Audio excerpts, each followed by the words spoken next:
ओम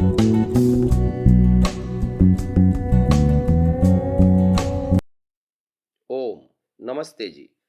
आज का विषय है त्रिगुणात्मक संसार, त्रिगुणात्मक चित्त एवं अघमर्षण यानी दोष मार्जनम।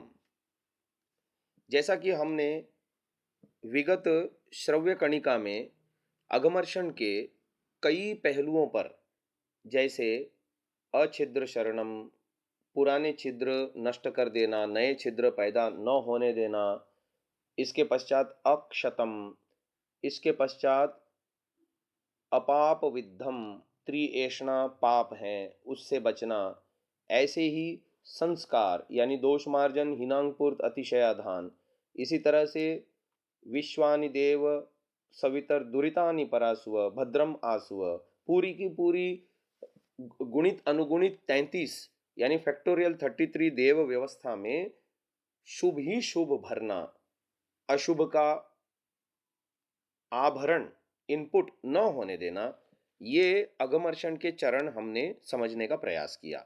अब आगे एक दूसरे नए पहलू से हम इसको समझने का प्रयास करते हैं। महर्षि दयानंद जी ने लिखा है कि जब तक हम रजोगुण तमोगुण युक्त कर्मों को करते रहेंगे, हम चित्त को योग के अनुकूल नहीं बना सकते, क्योंकि जब तक रजोगुण और तमोगुण उभरा रहेगा या ये सक्रिय रहेंगे, हम क्षिप्त, मूढ़, विक्षिप्त चित्त की इन्हीं अवस्थाओं में परिभ्रमण करते रहेंगे।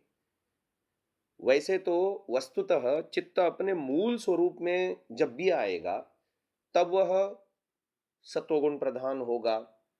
जैसे उदाहरण हम एक जल का ले लेते हैं। पानी अपने मूल स्वरूप में होने पर सदा तरल होता है और शीतल होता है।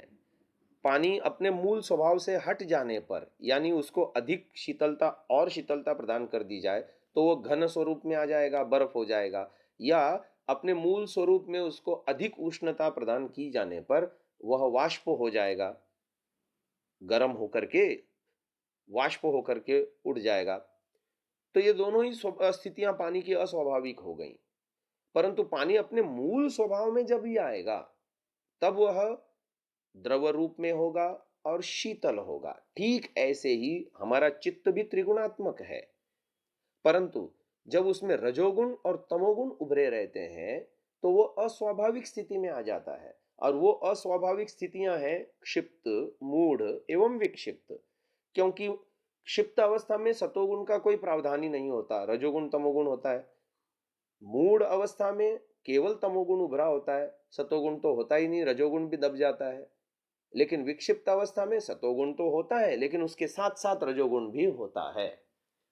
अब यदि हमको योग में प्रवेश करना है, चित्त को अपने मूल स्वरूप में लाना है, स्वभावतः चित्त सतोगुण प्रधान है, लेकिन अस्वाभाविक स्थितियों में वो रजोगुण तमोगुण से विद्ध हो जाता है, बाधित हो जाता है, तो क्षिप्त, मूढ़ एवं विक्षिप्त अवस्थाओं में परिभ्रमण करता है।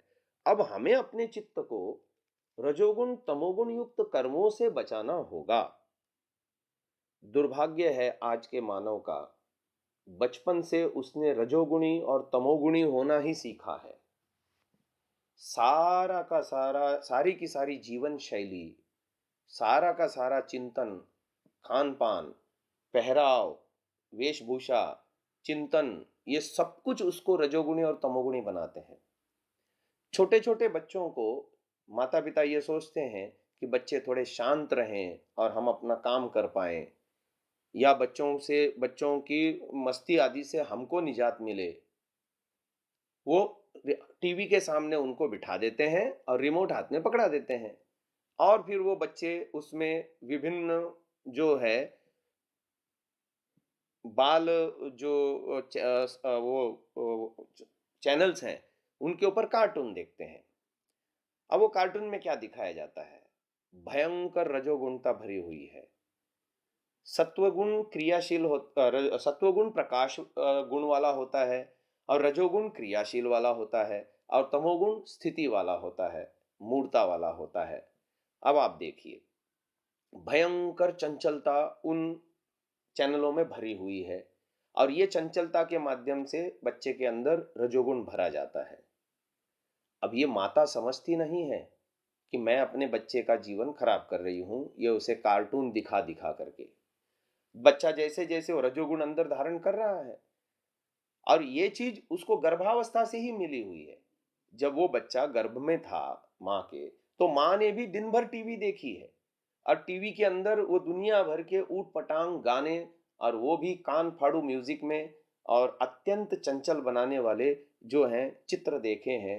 राग द्वेष और ईर्ष्या और एक दूसरे को नीचा दिखाना, एक दूसरे का अपमान करना, ये सारी चीजें उसने देखी हैं, दिन रात देखी हैं।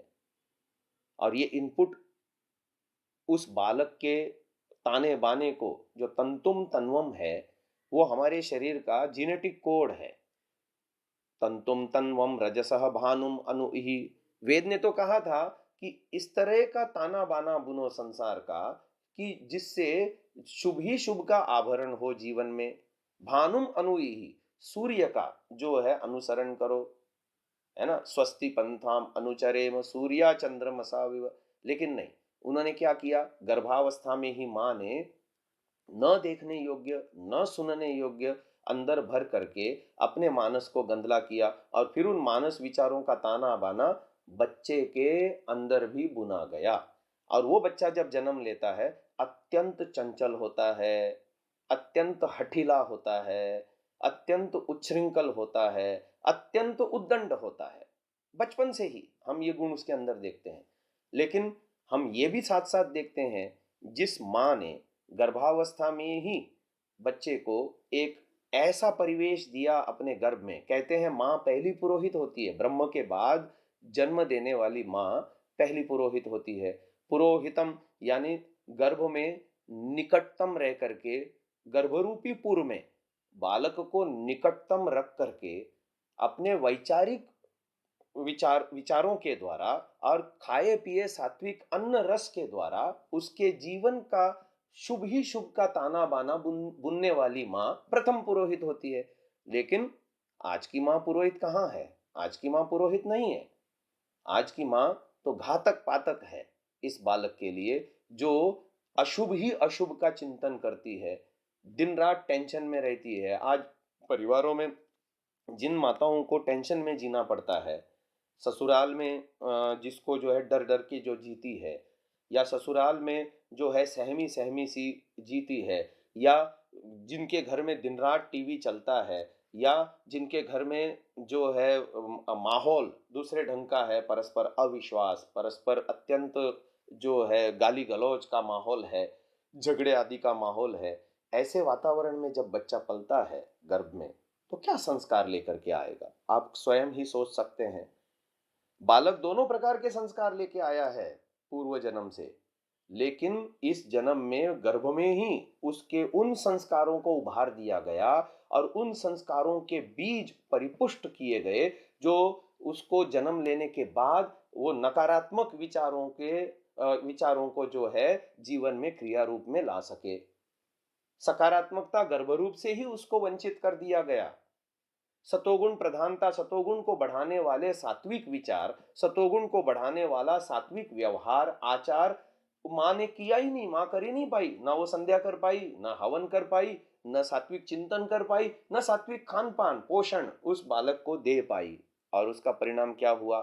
बच्चे के अंदर हम चंचलता देखते हैं, बच्चा उच्छृंखल हम देखते हैं, बच्चा अत्यंत ऊधम मचाने वाला, बिल्कुल कहना नहीं मानता। माता कटोरा लेकर के भोजन का दिन भर एक एक घंटा दो दो घंटा घूमती है और बालक उसको नचाता रहता है पूरे घर भर। आप देखते हैं ऐसे बालक होते हैं। लेकिन ऐसे भी बालक हमने देखे हैं जिन माताओं ने अपने गर्भ में उनको उचित परिवेश दिया, उचित चिंतन किया, संध्या हवन दिनचर्या आदि सात्विक रखी, चिंतन सात्विक रखा, सकारात्मक शांत अपना मन रखा, दिन भर प्रसन्न और ईश्वर की कृपा में जीने का अनुभव वो करती रही, तो उसका गर्भस्थ शिशु पर भी प्रभाव पड़ा। और वो शिशु जब आगे जीवन में आया, तो उसके जीवन में वो ठहराव, वो शांति, वो आनंद, वो सौम्यता, वो सुशीलता, वो सहजता हम देख पाते हैं जो अन्य बच्चों में नहीं दिखाई देती। तो बचपन से ही अब जैसा-जैसा बच्चा बड़ा होता चला जाता है, उसको रजोगुणी, तमोगुणी माहौल मिलता चला जाता है और उसका जीवन खराब होता चला जाता है। लेकिन आजकल के लोग क्या कहते हैं कि योगाभ्यास या एकाग्रता या समाधि आदि हम गृहस्थियों की बात नहीं है। ये तो गृहत्यागी वानप्रस्थी सन्यासियों का काम है। ये बिल्कुल गलत बात है। इस विषय में इन पहलुओं पर फिर कभी और गहराई से चर्चा करेंगे। आज केवल इतना बताना उद्देश्य था कि हमारे हाथ में है कि हम अपने चित्त को योग के अनुकूल कर सकें। आज के लिए इतना ही। इति ओम शम।